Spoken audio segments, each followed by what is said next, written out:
அபிஷேகம் பெற்றவர்கள் அநேகர் அபிஷேகத்தை இழந்து போகிறார்கள். இல்லாவிட்டால் அபிஷேகம் பெற்றிருந்த அநேகர் அபிஷேகத்தை இழந்து போயிருக்கிறீர்கள்.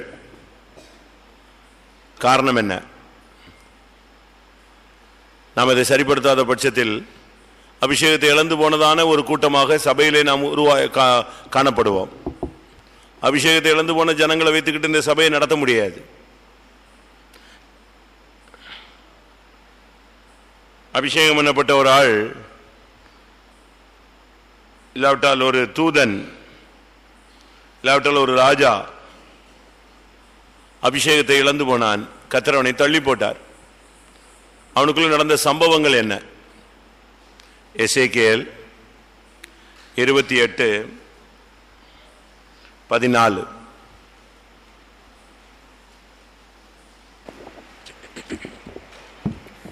நீ காப்பாற்றுகிறதற்காக அபிஷேகம் பண்ணப்பட்ட கேருப் தேவனுடைய பரிசுத்த பர்வதத்தில் உன்னை வைத்தேன், அக்கினிமயமான கற்களின் நடுவே உலாவினாய். காப்பாற்றுகிறதற்காக அபிஷேகம் பண்ணப்பட்ட கேருப், இது தேவனுடைய தூதர்களுடைய கூட்டத்தில் ஒரு முக்கிய பகுதியை வகுத்ததான ஒரு நபருடைய பெயர். 12ஆம் வசனம். மனுபுத்திரனே, நீ தீரு ராஜாவை குறித்து புலம்பி அவனை நோக்கி, கர்த்தராகிய ஆண்டவர் உரைக்கிறது என்னவென்றால், நீ விசித்திரமாய் செய்யப்பட்ட முத்திரை மோதிரம், நீ ஞானத்தால் நிறைந்தவன், பூரண அழகுள்ளவன். இது ஒரு மனுபுத்திரன் இல்லாவிட்டால் ஒரு தீரு ராஜாவை குறித்து சொல்லப்பட்ட ஒரு வார்த்தை. அவனும் கூட அபிஷேகம் பண்ணப்பட்டிருந்தான். ஆனால் ஒரு குறிக்கப்பட்ட நேரம் வந்த பொழுது கர்த்தர் தீரு ராஜாவையும் தள்ளிவிட்டார், இவனையும் தள்ளிவிட்டார். ஏன்? இன்னைக்கு இந்த கூட்டத்தில் உட்கார்ந்து இருக்கிறோமே, நமக்குள்ள அபிஷேகம் இருக்கா? அபிஷேகம் பண்ணப்பட்டவர்கள் தான். 99% நம்ம அபிஷேகம் பெற்றவர்கள் தான். ஆனால் இங்கே உட்கார்ந்து நமக்கு ஒரு மனம் இல்லாமல் நம்முடைய சிந்தை, நினைவு, தோற்றம், பார்வை எல்லாம் செதறி ஏதோ ஒரு இழுப்பு சக்தியில் போராடிட்டு இருக்கிறோம். நமக்கு ஒரு மனம் ஆவியில் உண்டாகலை. சரியான ஒரு அபிஷேகத்தின் கனெக்ஷன் நமக்கு உண்டாகலை. பரலோகத்திலிருந்து ஆவியானவருடைய தொடர்பு நமக்கு இல்லாத அளவு நம்முடைய வாழ்க்கையில் நடந்த சில சம்பவங்கள் நிமித்தம் தொடர்பு துண்டிக்கப்பட்டிருக்கிறது. அதனால தான் நீங்கள் பாருங்கள், நம்ம கூட்டம் தொடங்கி 1 மணி நேரம் 10 நிமிஷம் ஆச்சு. ஒரு வீட்டில் அடுப்பு பற்ற வச்சா எவ்வளோ நேரத்தில் பற்ற வைக்காவாங்க சொல்லுங்க? லைட்டரை தட்டி விட்டா எவ்வளோ நேரத்தில் பற்றோம்? டப்புன்னு அடித்தா போதும், உடனே கேஸ் பிக்கப் பண்ணிக்கும். ஒரு தீக்குச்சி ஒரு வருஷம்னா என்ன செய்யும்? ஒரு வருஷம் மிஸ் ஆச்சுன்னா அடுத்த வருஷத்தில் என்ன செய்யும்? பற்றிக்கும். 1 மணி நேரம் 10 நிமிஷம் ஒருத்தன் ஸ்டவ்வை பற்ற வச்சானா எப்படி இருக்கும்? இன்னும் பத்தலையே, இவ்வளோ நேரத்தில் பற்றி பிடிச்சு எரிஞ்சிருக்க வேண்டாமா? அதுக்கு காரணம் நம்மில் அநேகர் மேல் இருந்த ஆவியானவர் விலகி இருக்கிறார். இந்த மனுஷன் மேல், இந்த தீரு ராஜா இல்லாவிட்டால் அபிஷேகம் பண்ணப்பட்ட கேருப்பில் இருந்த 7 தோல்விகள் நான் சொல்றேன். நமக்குள்ளே அந்த தோல்வி இருந்தால் யாரா இருந்தாலும் அபிஷேகம் விலகி தான் நிற்கும். அதை கரெக்ட் பண்ணாத பட்சத்தில் தூக்கி எரிஞ்சிருவார். அதனால காத்திருப்பு கூட்டத்தில் வந்தால் முதல்ல நம்ம சரிப்படுத்த வேண்டியது மனதை ஒருமனப்படுத்தி தேவசமூகத்தில் உட்காரணும்.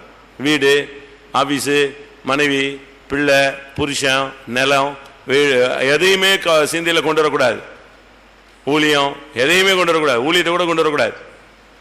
ஜீவியத்தை மட்டும் முன்னால் நிப்பாட்டி என்ன செய்யணும்? நம்மையும் தேவனையும் மாத்திரம் நிறுத்தி நம்முடைய ஜீவியம், லைஃபை மட்டும் கிளியர் பண்ணணும். மற்றதெல்லாம் கரெக்டாக போயிட்டே இருக்கும்.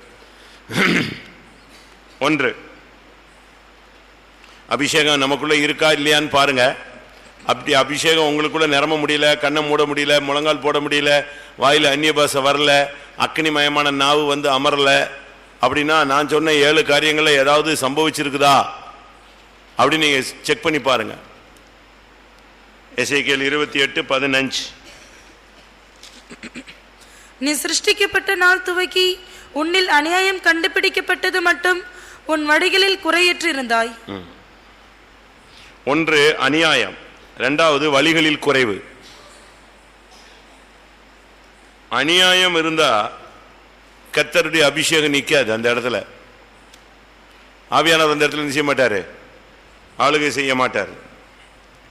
நம்முடைய பேச்சில் அநியாயம் இருந்தாலும், நம்முடைய ஜீவியத்தில் அநியாயம் இருந்தாலும், எந்த ஒரு விஷயத்தில் நமக்குள்ள அநியாயங்கள் தென்பட்டாலும் கர்த்தர் அந்த இடத்துல கிரியை செய்ய வாய்ப்பு இல்லை. 2 தீமோத்தேயு 2 அதிகாரம் 19 வசனம். 2 தீமோத்தேயு 2 அதிகாரம் 19 வசனம். ஆகிலும் தேவனுடைய உறுதியான அஸ்திபாரம் நிலைத்திருக்கிறது. கர்த்தர் தம்முடையவர்களை அறிவார் என்பதும், கிறிஸ்துவின் நாமத்தை சொல்லுகிற எவனும் அநியாயத்தை விட்டு விலக கடவன் என்பதும் அதற்கு முத்திரையாயிருக்கிறது. கிறிஸ்துவின் நாமத்தை சொல்லுகிற எவனும் என்ன செய்யணும்? அநியாயத்தை விட்டு விலகணும். அநியாயத்தை விட்டு விலகினாதான் கிறிஸ்துவின் நாமத்தை நீ சொல்லணும். நீ அநியாயம் செஞ்சுட்டு கிறிஸ்துவின் நாமத்தை சொன்னா அபிஷேகம் நிற்காது. ஓட்ட பாத்திரத்தில் கிழிஞ்சு போன துருத்தியில் திராட்சை ரசத்தை ஊற்றி வச்சா நிற்குமா? என் ஜனங்கள் 2 தீமைகளை தெரிந்து கொண்டார்கள். ஒன்று, ஜீவ தண்ணீர் ஊற்றாகி என்னை விட்டு விட்டார்கள். வெடிப்புள்ள தொட்டிகளை தனக்கு தெரிந்து கொண்டார்கள்.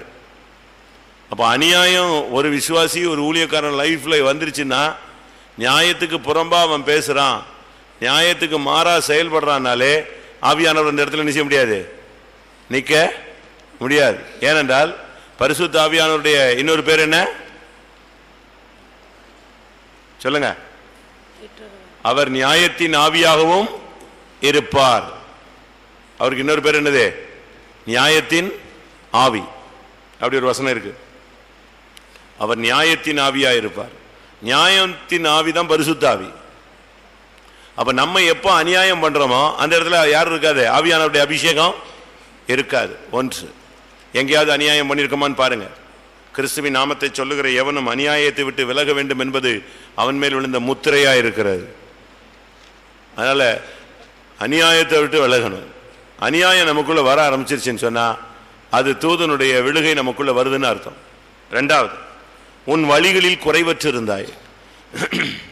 ஆண்டவர் நம்முடைய வழிகளை பார்த்துக்கிட்டே இருக்கிறார். உன்னுடைய வழி என்ன? ஒரு மனிதன் சொல்றான், வேதனை உண்டாக்கும் வழி என்னிடத்தில் உண்டோ என்று பார்த்து என்னை நித்திய வழியிலே நடத்தும். அவன் கேட்கிறான், ஆண்டவர் நோக்கி கூப்பிடுறான், என் வழி சரியில்லையா சுவாமி, என் வழியில ஏதாவது பிரச்சனை இருக்கா, தெய்வீகத்துக்கு புறம்பானது இருக்கா அப்படின்னா, வேதனை உண்டாக்கும் வழி என்னிடத்தில் இருக்கான்னு பாருங்க, என்னை நித்திய வழியில நடத்துங்க. அதான் அவனுடைய வேண்டுதல். அப்ப நமக்கு இந்த நாட்கள்ல நாம் வேதனை உண்டாக்கும் வழிகளை வச்சுக்கிட்டு பரலோகத்துக்கு போக முடியாது. நம்மை வேதனைப்படுத்தி, மற்றவங்களை வேதனைப்படுத்தி, ஊழியக்காரங்களை வேதனைப்படுத்தி, விசுவாசிகளை வேதனைப்படுத்தி, குடும்பத்தை வேதனைப்படுத்தி. 139 சங்கீதம் 24 வசனம். வேதனை உண்டாக்கும் வழி என்னிடத்தில் உண்டோ என்று பார்த்து நித்திய வழியிலே என்னை நடத்தும். உன்னுடைய வழி என்ன? உன்னுடைய வழிகளில் நீ குறைவற்று இருந்தாய். ஆனா இப்ப குறைவு வந்துருச்சு. கர்த்தர் உன் வழிகளை பார்த்துக்கிட்டே இருக்கிறார். உன் வழிகள் என்னுடைய வழிகள் அல்ல. வானத்துக்கும் பூமிக்கும் எவ்வளவு தூரமோ அவ்வளவு தூரம் உன் வழிகளுக்கும் என்னுடைய வழிகளுக்கு என்ன இருக்கு? வித்தியாசம் இருக்கு. அதனால நம்முடைய ஜீவியத்தை இந்த நாட்கள்ல ரொம்ப கவனமா கிளியர் பண்ணணும். நம்முடைய வழிகள் எப்படிப்பட்ட வழிகள்? 119 சங்கீதம் 29-30. பொய் வழியை என்னை விட்டு விலக்கி உம்முடைய வேதத்தை எனக்கு அருள் செய்யும். மெய் வழியை நான் தெரிந்து கொண்டு. என்னது? 1 பொய் வழி, 2வது என்னது? மெய்வழி. 119, 29, 30 இந்த வார்த்தை இருக்கு. பொய் வழியை என்னை விட்டு அகற்றும், மெய் வழியை நான் தெரிந்து கொள்ளட்டும். அதனால் நீங்க சரியான விதத்தில் இந்த நாட்கள்ல நம்முடைய வழிகளை கர்த்தர் பார்க்கிறார். உன்னுடைய வழிகள் எப்படிப்பட்டது இருக்கு? உன்னுடைய வழிகள் தேவனுடைய வழிகளா? உன்னுடைய வழிகள் பரிசுத்த வழிகளா? ஏசாயா தீர்க்கதரிசன புஸ்தகத்தில் பார்க்கும் பொழுது அங்கே பெரும்பாதையான ஒரு வழி இருக்கும். 35, ஏசாயா 35 8. அங்கே பெரும்பாதையான வழியும் இருக்கும், அது பரிசுத்த வழி எண்ணப்படும். தீட்டுள்ளவன் அதிலே நடந்து வருவதில்லை, அந்த வழியில் நடக்கிறவர்கள் பேதையராய் இருந்தாலும் திசை கெட்டு போவதில்லை. தமிழ்ல பெரும்பாதைன்னு இருக்கு, இங்கிலீஷ்ல ஹைவே. தெலுங்குல ராஜபாதை.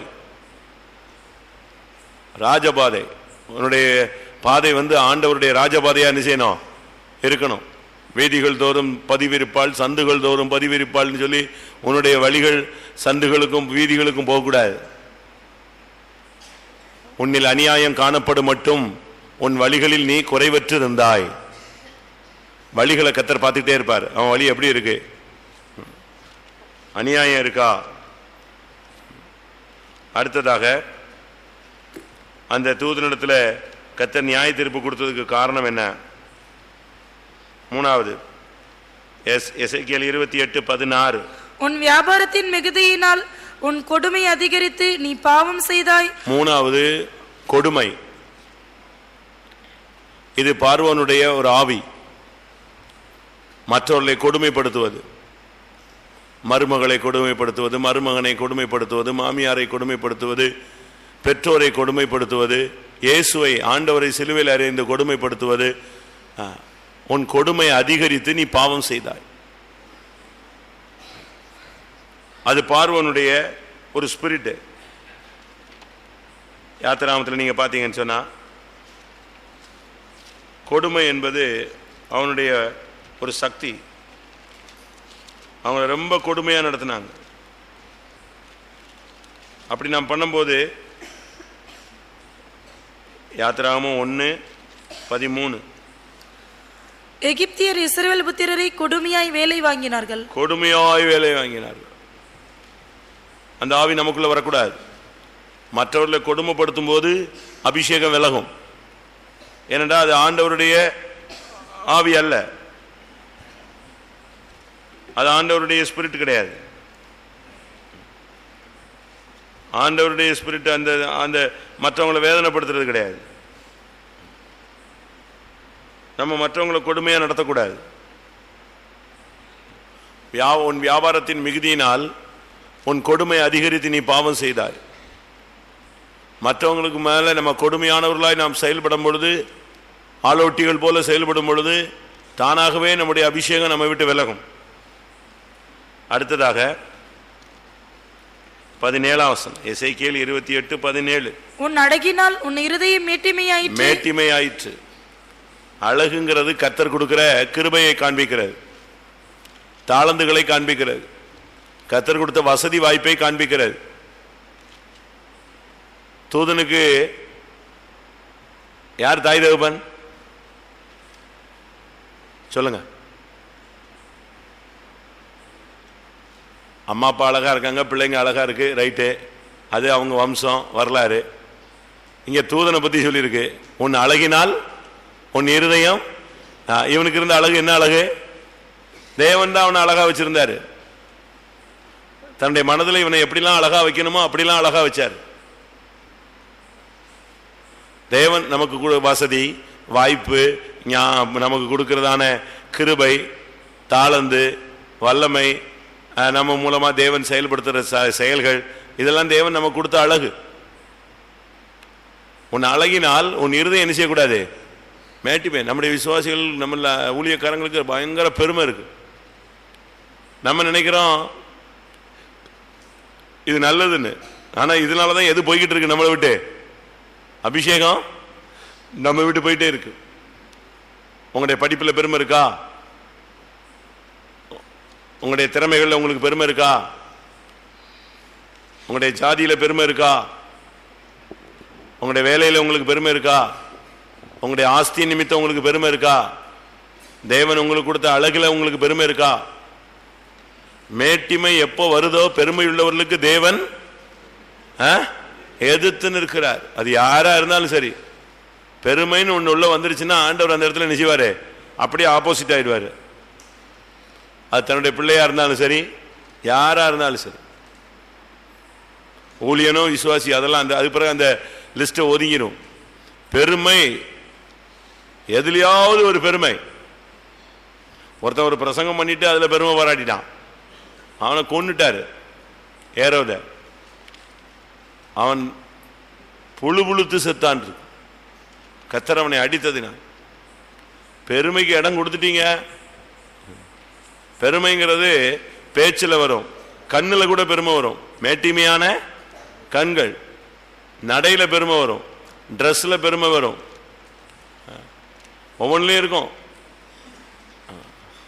நமக்கு அப்படி பெருமை இருக்கா? இருக்கா? நமக்கு அழகே தேவையில்லை, அழகும் இல்லை, சௌந்தரியம் இல்லை, அவரை பார்க்க விரும்பத்தக்க ரூபம் இல்லை. அப்படிப்பட்டவர் தான் நம்முடைய இயேசு. அந்த கேடு அடைந்தவர். அழகும் வீண், சௌந்தரியம் வஞ்சனை உள்ளது. ஆனா நம்ம இங்க வந்துட்டு அழகு பண்ணோம்னா ஒண்ணு நடக்க, அழகுல உனக்கு பெருமை வரக்கூடாது. 5வது அதே வசனம், உன் மினுக்கினால் உன் ஞானத்தை கெடுத்தாய். மினுக்கினால் உன் ஞானத்தை கெடுத்து. மினுக்கிறது, மினுக்கிறது என்ன?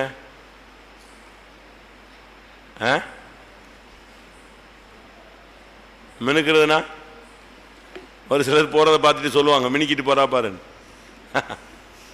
உலகத்தில் சொல்லுவாங்க, கேட்டிருக்கீங்களா? கேட்டிருக்கீங்களா? இல்ல சொல்லியிருக்கீங்களா? இல்ல உங்களை யாராவது அப்படி சொல்லியிருக்காங்களா? எப்போ, அதாவது மினுக்கிறதுங்கிறது டெக்கரேட் பண்றது, சௌந்தரியம் வஞ்சனை. எப்ப மினுக்க ஆரம்பிச்சிட்டியோ ஞானம் கெட்டு போவோம். ஞானம் கெட்டு போனா என்ன அர்த்தம்? கர்த்தருக்கு பயப்படுகிற பயம் உன்னை விட்டு போயிடும். அபிஷேகத்தினுடைய ஒரு போர்ஷன் வந்து கர்த்தருக்கு பயப்படுகிற ஆவி. ஏசாயால சொல்லியிருக்கு, கர்த்தருக்கு பயப்படும், கர்த்தருக்கு பயப்படுகிற பயத்தை அருளும் ஆவி. ஏசாயா 11:2. ஞானத்தையும் உணர்வையும் அருளும் ஆவியும், ஆலோசனையும் பெலனையும் அருளும் ஆவியும், அறிவையும் கர்த்தருக்கு பயப்படுகிற பயத்தையும் அருளும் ஆவியுமாகி. கர்த்தருக்கு பயப்படுகிற பயத்தையும் அருளும் ஆவி. அபிஷேகத்தினுடைய ஒரு போர்ஷன் தான் அது. கர்த்தருக்கு பயப்படுகிற பயம் தான் எதை கொண்டு வரும்? ஞானத்தை கொண்டு வரும். அப்படித்தானே? கர்த்தருக்கு பயப்படுதலே ஞானத்தின் ஆரம்பம். அப்ப ஞானத்தை கெடுத்துட்டானா எது போயிருச்சுன்னு அர்த்தம்? அபிஷேகத்தினுடைய இன்னொரு போர்ஷன் போயிருது. நம்ம வந்து காத்திருப்படுறதுக்கு வரோம், நம்ம மினுக்கிட்டு வர வேண்டிய அவசியம் இல்லை. ஆராதிக்க வர்றோம், இங்க மினுக்கிட்டு வர வேண்டிய அவசியம் கிடையாது. பைபிள் ஸ்டடிக்கு வரோம், எங்கேயோ கல்யாண வீட்டுக்கு போற மாதிரி புறப்பட்டு வர வேண்டிய அவசியம் கிடையாது. ஒருத்தர் வந்து ஒரு நாள் வந்து ஒரு கூட்டத்துக்கு வந்தாரு. கூட்டம் முடிஞ்சு போகும்போது செருப்பு காணும், செருப்பு காணும், போச்சு என் செருப்பு போயிச்சு, 1500 ரூபா செருப்பு போச்சேன்னாரு. நான் சொன்னேன், நீ காத்திரி போட்டு தானே வந்த, சாதாரண செப்பல் போட்டு வரலாம்ல, சாதாரண செப்பல் போட்டு வரலாம்ல, உன்கிட்ட இருக்குதுல்ல 40 ரூபா செருப்பு இருக்கு, அதை போட்டு ஒழுங்கா நீ வந்திருக்கலாம் கோயிலுக்கு. ஒருத்தன் கூட அது கிட்ட கிட்ட நினைச்ச மாட்டான், வரமாட்டான். அதையும் தூக்கிட்டு போறான்னா அவன் யாரு? பாவம். நீ வந்து காத்திரு கூட்டத்துக்கு கேட் வாக் போற மாதிரி 1500 ரூபா செப்பல் போட்டு வந்தேன்னா அவன் அவனா பார்த்தான், ஆண்டவர் பார்த்தாரு, தூக்கிட்டு போன்னு சொல்லிட்டாரு. நமக்கு இதெல்லாம் வேண்டாம், நமக்கு அது தேவையில்லை. உன் மினுக்கினால் உன் ஞானத்தை கெடுத்தாய்.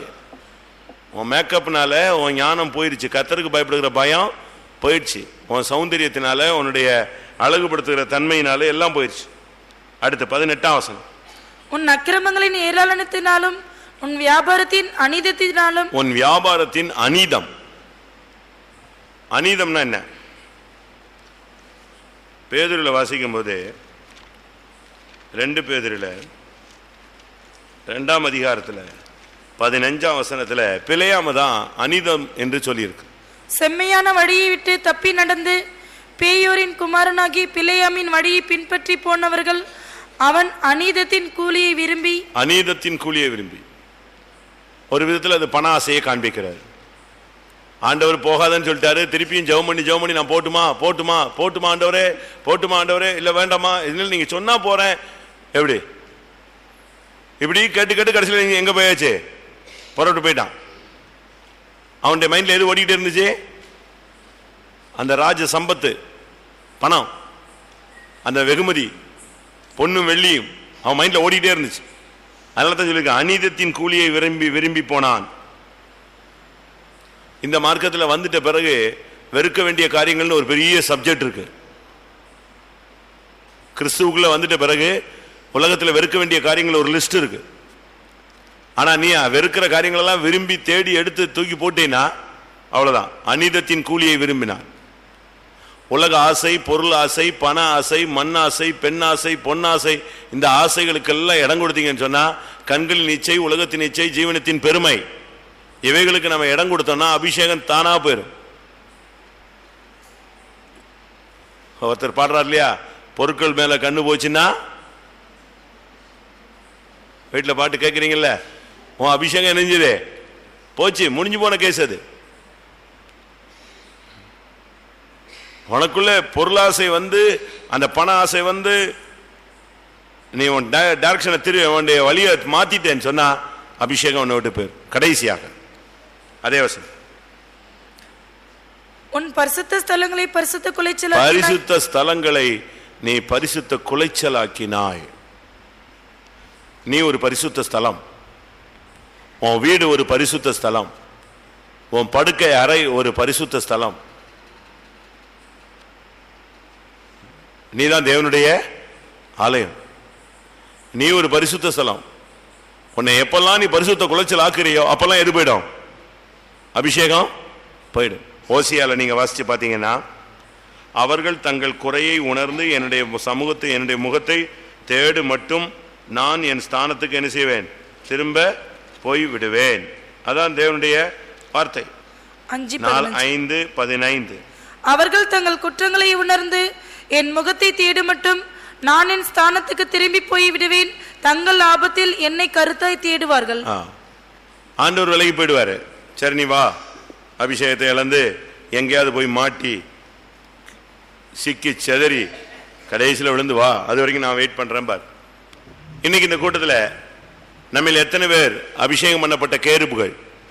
நம்மில் எத்தனை பேர் அபிஷேகம் பண்ணப்பட்ட மனுபுத்திரர்கள்? நம்மில் எத்தனை பேர் அபிஷேகம் பண்ணப்பட்ட தீரு ராஜாக்கள்? நம்ம அபிஷேகம் பண்ணப்பட்டவர்கள். ஆனா இப்ப அந்த அபிஷேகம் இருக்கா? ஆனா நமக்கு கர்த்தர் கிருபையினால் டைம் கொடுக்கிறார். அவங்களுக்கெல்லாம் ஜட்ஜ்மெண்ட் கொடுத்தாரு, நமக்கு எதை கொடுக்கிறாரு? டைம் கொடுக்கிறாரு. அவங்களுக்கு சான்ஸ் கொடுக்காம ஜட்ஜ்மெண்ட் கொடுத்தாரு, நமக்கு சான்ஸ் கொடுத்து தான் வெயிட் பண்றாரு. எல்லாரும் கண்களை மூடுவோம். நான் சொல்றேன், இந்த வசனத்தின்படி உள்ள குறைவுகளை நீங்க இந்த கூட்டத்தில் இப்ப சரிப்படுத்தினீங்கன்னா, நீங்க இழந்து போன அந்த அபிஷேகம், காப்பாற்றுகிற அபிஷேகம் உங்க சிரசில் மேல வந்து இறங்கும். அந்த பழைய அந்நிய பாஷை உனக்குள்ள வரும், பழைய தரிசனம் உனக்கு கிடைக்கும், பழைய விசுவாசத்தின் ஆவி உனக்குள்ள வரும், பழைய நியாயத்தின் ஆவி உனக்குள்ள வரும், பழைய அபிஷேகம் உனக்குள்ள வரும். ஆமென். அதை விசுவாசிக்கிற கண்களை மூடி முழங்கால் படியிடுவோம்.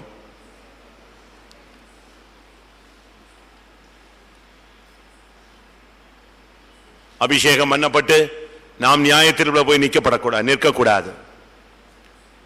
அபிஷேகம் பண்ணப்பட்டவர்கள் பரிசுத்தவான்கள். அவர்கள் உலகத்தை நியாயம் தீர்ப்பார்கள், அவர்கள் நியாயம் தீர்க்கப்படார்கள்.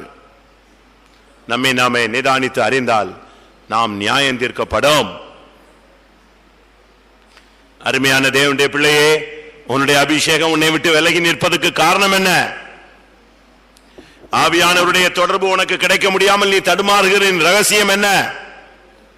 கண்களை மூடுகிறாய், முழங்கால் படியிடுகிறாய், கண்ணீர் வடிக்கிறாய், தேவனை நோக்கி அபயமிடுகிறாய். நல்லது.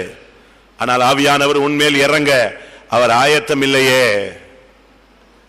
இன்றைக்கு இந்த கூட்டத்தில் அநியாயத்தை உன்னை விட்டு விலக்கு. கிறிஸ்துவின் நாமத்தை உச்சரிக்கிற எவனும் அநியாயத்தை விட்டு விலக கடவன். உன் வழிகளை சரிப்படுத்து. உன் வழிகளில் அவர் வரட்டும், இல்லாவிட்டால் அவர் வழிகளில் நீ வா. உன் கொடுமையை மாற்று. உன் கைகளின் கொடுமையிலிருந்து வெளியே வா.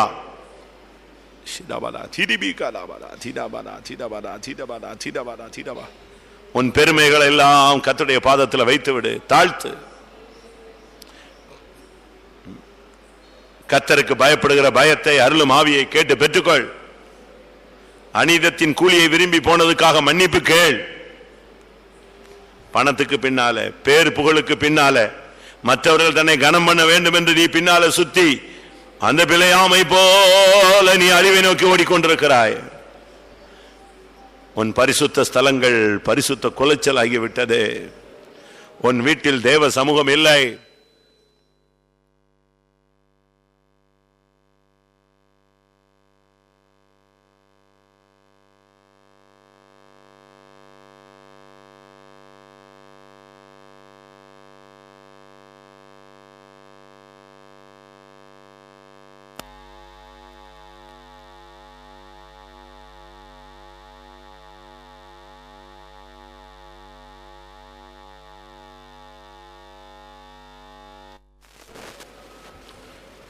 கர்த்தர் உன்னோடு பேசிக் கொண்டிருக்கிறார்.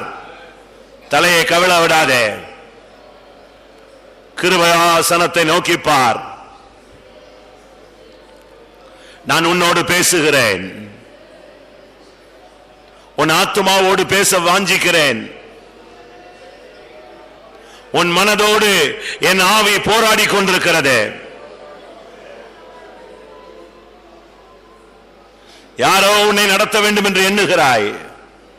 நானே உன்னை நடத்த முடியாக வாஞ்சிக்கிறேன்.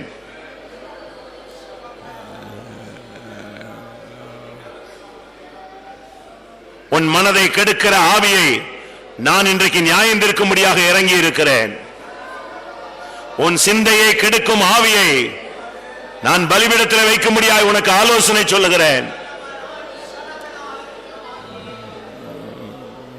நீ பக்க வழியை தேடாதே, குறுக்கு வழியை தேடாதே.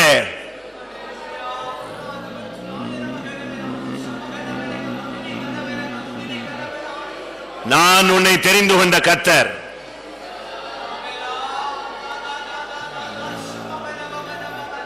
உன் ஆத்துமாவோடு பேச வாஞ்சிக்கிறேன். உன் இருதயத்தின் பாரத்தை நீக்கும்படியாக வாஞ்சிக்கிறேன்.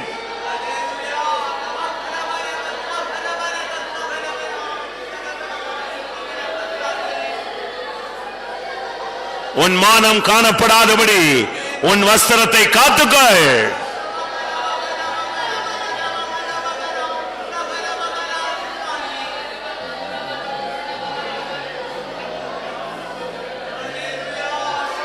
உனக்காய் நான் பரிதபிக்கிறேன்.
ஆமென்.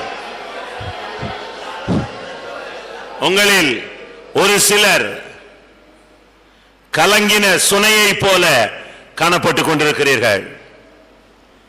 பிசாசு அதை கண்டு சந்தோஷப்படுகிறான். நீதிமான் துன்மார்க்கனுக்கு முன்பாக தடுமாறுவது கலங்கின சுனைக்கு ஒப்பாயிருக்கிறது. அபிஷேகம் பண்ணப்பட்ட நீ, தெரிந்தெடுக்கப்பட்ட நீ, முத்தரிக்கப்பட்ட நீ அவிசுவாசிகளுக்கு முன்பாக தடுமாறுவது கலங்கின சுனைக்கு ஒப்பாயிருக்கிறது. இன்றைக்கு உன்னை சரிப்படுத்திக்கொள். நான் உன்னோடு பேசும்படியாய் வாஞ்சிக்கிறேன். தனியாய் உன்னோடு இடைபடும்படியாய் வாஞ்சிக்கிறேன். உன் ஆத்துமாவை எனக்கு நேராக நேராக்கு.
ஹல்லேலூயா ஹல்லேலூயா ஹல்லேலூயா.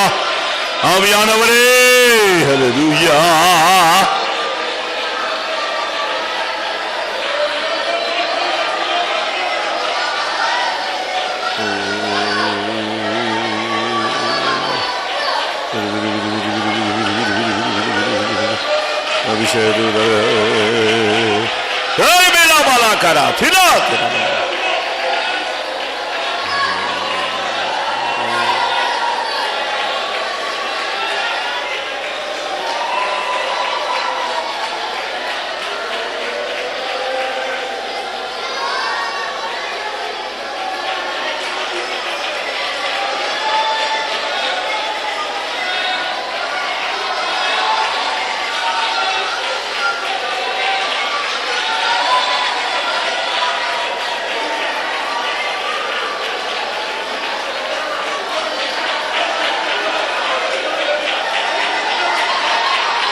ஹல்லேலூயா ஹல்லேலூயா ஹல்லேலூயா.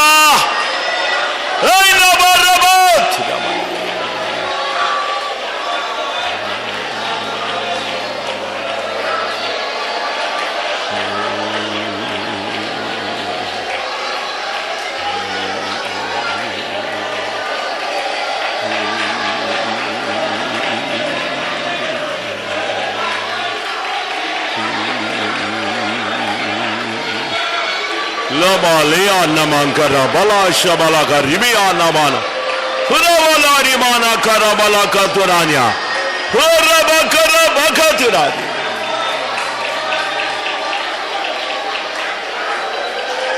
Amen.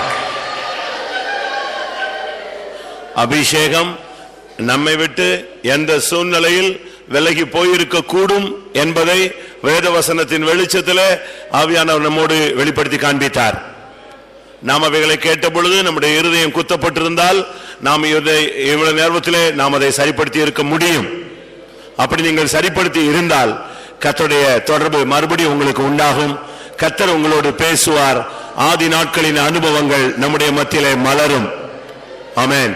எத்தனை பேருக்கு அந்த துவக்க காலத்தில் உள்ள அந்த தொடர்பு, அந்த தரிசனம், அந்த வெளிப்படுத்தல், அந்த ஜெபம், அந்த தெய்வீகம், அந்த கர்த்தருக்கு பயப்படுகிற பயம், தெய்வ பயம், தெய்வ பக்தி வேணும்னு ஆசைப்படுறீங்க? கைகளை உயர்த்துங்க பார்க்கலாம். யோபு சொல்லுகிறார், அந்த செல்வ நாட்களின் சீர் இப்பொழுது இருந்தால் நலமாயிருக்கும். யோபு தரித்திரத்தின் உச்சகட்டத்தில் போகும் பொழுது தன்னுடைய செல்வ நாட்களின் சீர் இப்போது இருந்தால் நலமாயிருக்கும் என்று சொல்லுகிறார்.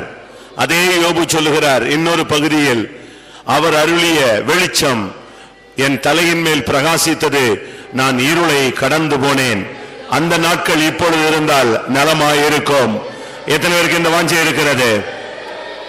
அந்த துவக்க கால முழங்கால், அந்த அபிஷேகம், அந்த விழிப்பின் ஆவி, அந்த கர்த்தருடைய வெளிச்சத்தை பார்க்கக்கூடிய கண்கள், தரிசனத்தை காணக்கூடிய கண்கள், கர்த்தருடைய சித்தத்தை விளங்கிக் கொள்ளக்கூடிய இருதயம், தேவ சித்தத்துக்கு ஒப்பு கொடுக்கக்கூடிய மனது, கர்த்தருடைய சத்தத்தை கேட்கக்கூடிய செவிகள், அந்த நாட்கள் எத்தனை பேருக்கு தேவை?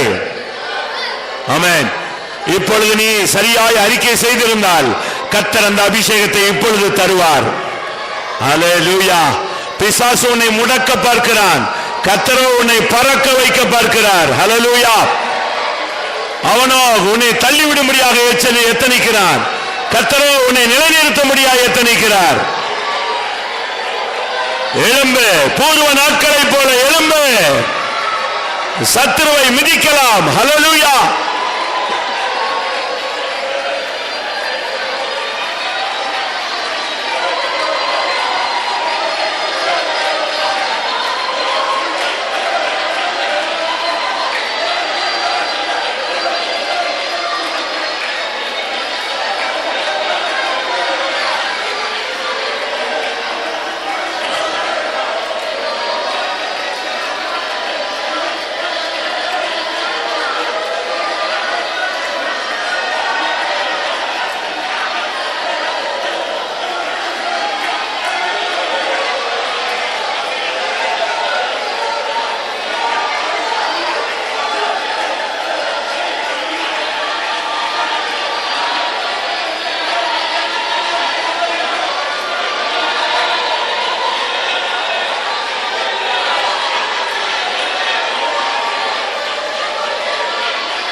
ஆமென்.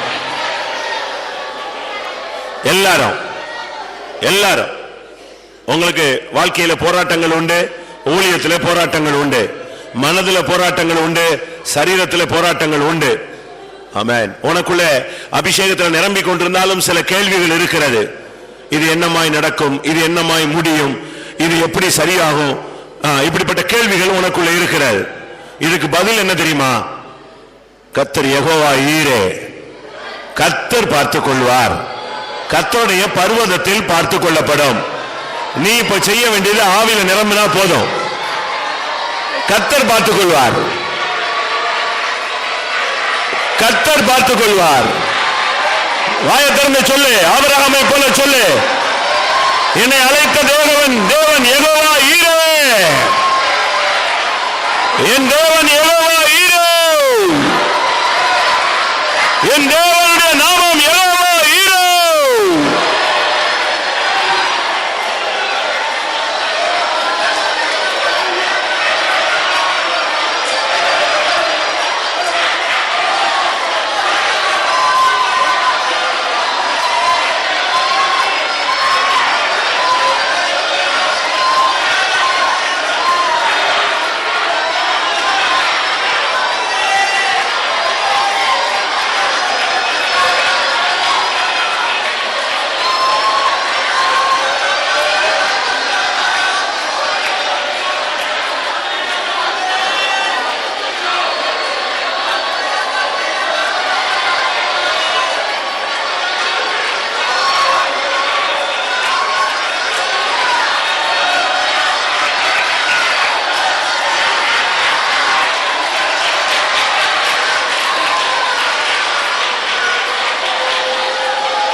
Hallelujah, hallelujah, hallelujah. Amen. கர்த்தர் இந்த நாட்களில் உன்னோடு பேசும் காலம். ஆண்டவர் பேசுவதை எழுதி வைத்துக்கொள். கர்த்தர் வெளிப்படுத்துவதை, கர்த்தர் கொடுக்கிற தரிசனத்தை நீ எழுதி வைத்துக்கொள். குறித்த காலத்தில் அது நிறைவேறும். உன் கண்களால் அதை காண்பாய். இது தேவனிடத்திலிருந்து வார்த்தைகளை பெற்றுக்கொள்ள வேண்டிய நேரம். கர்த்தர் அநேக ரகசியங்களை உனக்கு வெளிப்படுத்த போகிறார். உன் சந்ததியை தேவன் முத்தரிக்க போகிறார். ஆமென். ஹல்லேலூயா, ஹல்லேலூயா. கர்த்தருடைய ஆவி இப்பொழுது அளவில்லாமல் இறங்கிக் கொண்டிருக்கிற ஒரு நேரம். எத்தனை பேர் அனுபவிக்கிறீர்கள்? ஹல்லேலூயா, ஆமென், ஹல்லேலூயா. இன்னும் சில நிமிடங்கள் கர்த்தருடைய வல்லமையை நிறைவாய் பெற்றுக் கொள்ளுங்கள். ஒரு உன்னதத்தின் பலன் இறங்கட்டும். ஹல்லேலூயா.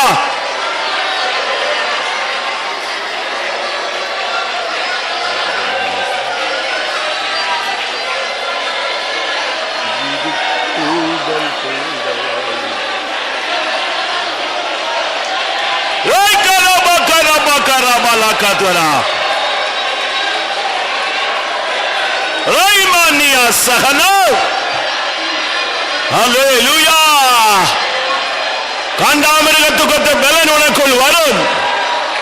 ஹல்லேலூயா.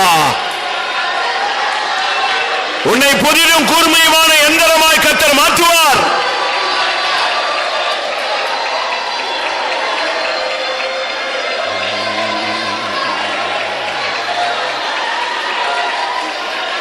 ஆமென். ஊற்றிடும் எங்கள் மீது உமது ஆவியை, ஊற்றிடும் எங்கள் மீது உமது ஆவியை, உன்னத பலத்தினாலே உயிர்ப்பித்திடுமே, உன்னத பலத்தினாலே உயிர்ப்பித்திடுமே. ஊற்றிடும் எங்கள் மீது உமது ஆவியை, ஊற்றிடும் எங்கள் மீது உமது ஆவியை, உன்னத பலத்தினாலே உயிர்ப்பித்திடுமே, உன்னத பலத்தினாலே உயிர்ப்பித்திடுமே. ஊற்றிடும் எங்கள் மீது உமது ஆவியை, ஊற்றிடும் எங்கள் மீது உமது ஆவியை, உன்னத பலத்தினாலே உயிர்ப்பித்திடுமே.